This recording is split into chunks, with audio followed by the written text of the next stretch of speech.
Assalamualaikum dan salam sejahtera. Pandemik COVID-19 yang telah melanda seluruh dunia telah mengubah corak kehidupan pelbagai lapisan masyarakat termasuk golongan kanak-kanak yang turut juga menerima impak yang tersendiri.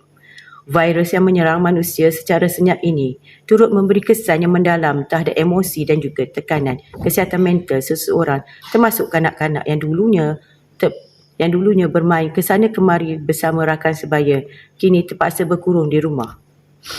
Menurut pensyarah kanan Dr.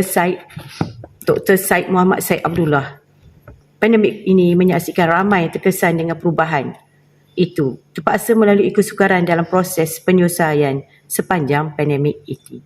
Masalah gangguan mental di kalangan kanak-kanak bukan satu lagi mentos dan juga bukan lagi satu perkara yang remeh. Isu ini juga telah mencuri perhatian ramai dengan apabila berlakunya Pintah Pergerakan Kawalan iaitu PKP tahun lepas, dan maklum balas menunjukkan kanak-kanak ini terkesan secara mental dan emosi apabila rutin harian mereka terganggu. Berdasarkan tinjauan Kebangsaan Kesihatan dalam Morbidity NHMS pada tahun 2019, hampir setengah juta kanak-kanak telah dikesan berdepan dengan masalah mental.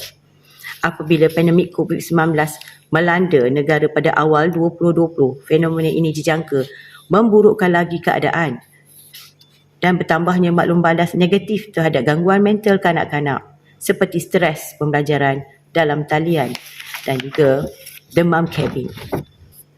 Akhbar juga melaporkan bahawa kes penderaan mental dan seksual terhadap kanak-kanak juga didapati meningkat sepanjang pelaksanaan PKP. Justru itu, ibu bapa dan juga masyarakat perlu menyedari bahawa gangguan kesihatan mental di kalangan kanak-kanak sedang berlaku dan terus meningkat. Sekiranya tiada intervensi dan juga rawatan bagi membantu mereka. Kanak-kanak adalah golongan yang mudah terjejas dari segi emosi dan juga tingkah laku mereka kerana fitrah mereka masih lagi mentah dalam mendepani cabaran kehidupan. Keupayaan kanak-kanak untuk menyerap untuk menguruskan tekanan tidak sama seperti orang dewasa. Dr. Said Muhammad berkata, kefahaman kanak-kanak perlu batasan terhadap batasan pergerakan dan keperluan penyesuaian normal baru-baru ini juga berbeza di antara satu sama lain bergantung pada tahap pengetahuan dan kematangan mereka. Kefahaman ini juga mempengaruhi kesediaan mereka untuk berdepan dengan mana-mana norma dan normal baru dalam kehidupan. Mereka juga mengetahui bahawa COVID-19 yang berada di luar sana tidak lagi bebas keluar di luar sana dan tidak boleh lagi bebas seperti keluar rumah seperti biasa sebelum ini. Pada pengalaman saya, pelaksanaan PKP, pergerakan yang terbatas ini sekurang-kurangnya memberi dua impak yang terbesar dalam rutin kebiasaan kanak-kanak iaitu keupayaan pembelajaran dan juga perkembangan interpersonal iaitu interpersonal dan sosial mereka. Meskipun belum ada kajian yang menyeluruh terhadap kesan PKP terhadap kesihatan mental kanak-kanak. Namun, maklum balas awal yang diterima melalui sikap dan tingkah laku mereka menunjukkan bahawa golongan ini terkesan dalam pelaksanaan PKP. Antara aspek yang kerap dikatakan adalah tindak balas dan menerima kanak-kanak terhadap pembelajaran dalam talian. Isu pembelajaran dalam talian bukan sahaja memberi tekanan kepada kanak-kanak, tetapi juga ibu bapa juga gusar dan bimbang terhadap senario yang juga apabila menyelang peperiksaan. Kanak-kanak juga mengalami perubahan dari segi corak pergaulan mereka dengan rakan sebaya. Hal ini yang juga boleh menjejaskan kemahiran interpersonal ataupun keterampilan sosial mereka jika berterusan dalam tempoh yang agak lama. Kedua-dua aspek ini boleh mempengaruhi kesihatan mental kanak-kanak. Demam kabin mengulaskan lagi dengan lebih lanjut mengenai kegiatan kanak-kanak yang tidak lagi jelas, bebas sebelumnya memberi pengaruh keadaan mental hingga menyebabkan seseorang kanak-kanak menjadi murung dan tidak mahu keluar dari rumah. Keupayaan untuk menyesuaikan diri dengan sesuatu perubahan berbeza di antara individu dengan individu yang lain. golongan kanak-kanak melalui perubahan norma kehidupan ini dengan penuh cabaran. Sepanjang pelaksanaan PKP, kanak-kanak telah terperangkap dengan situasi pergerakan yang terbatas untuk satu tempoh yang agak lama. Senario ini dikenali sebagai cabin fever ataupun demam kabin. Demam kabin merujuk pada satu individu mengalami perubahan emosi akibat daripada bosan atau rasa tidak seronok apabila terperangkap di satu tempat dalam tempoh yang agak lama.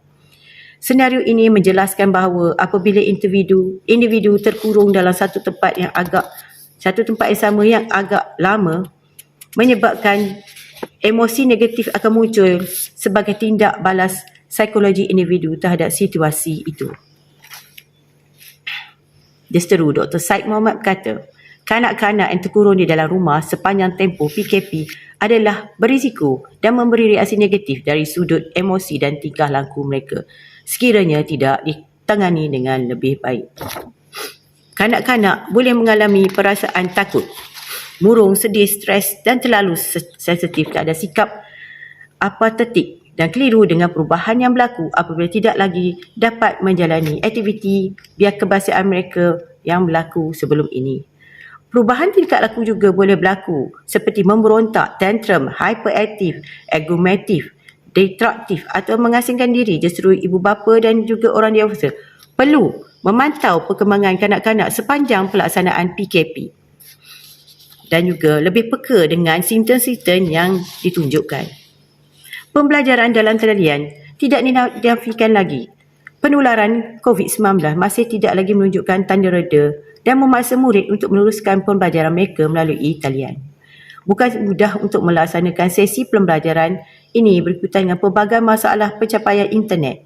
Ibu bapa bekerja terpaksa menunggu anak malam untuk membuat latihan sekolah dan turut memberi tempias kepada mental kanak-kanak. Menurut Dr. Syed Muhammad, keperluan pembelajaran dalam kalangan kanak-kanak perlu diteruskan meskipun menggunakan kaedah yang pelbagai, di antaranya dalam talian bagi menggantikan pembelajaran secara bersemuka. Perubahan ini juga menyaksikan banyak isu yang timbul dari masa ke semasa, termasuklah masalah capaian internet yang tidak memuaskan dan juga ketiadaan alat peranti yang sesuai.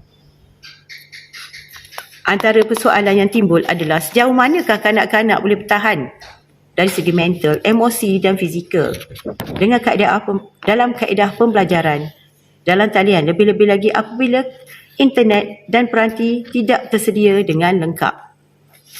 Semakin lama didapati semakin ramai kanak-kanak menunjukkan tanda-tanda penolakan terhadap pembelajaran dalam talian dan tidak lagi berminat dengan gerak kerja dalam talian. Bagi menghadapi perbezaan pula, mereka agak tertekan apabila menyedari bahawa kefahaman mereka terhadap pembelajaran agak berbeza dengan pembelajaran secara bersemuka di dalam kelas. Secara tidak langsung boleh mempengaruhi motivasi dan kemahiran belajar mereka. Jelas Dr. Syed Muhammad lagi. Pada tempoh yang sukar ini, ibu bapa dan keluarga harus memain peranan penting bagi memastikan emosi kanak-kanak stres terkawal dan tidak memberontak, merasa bosan dan tidak obses dengan gadget.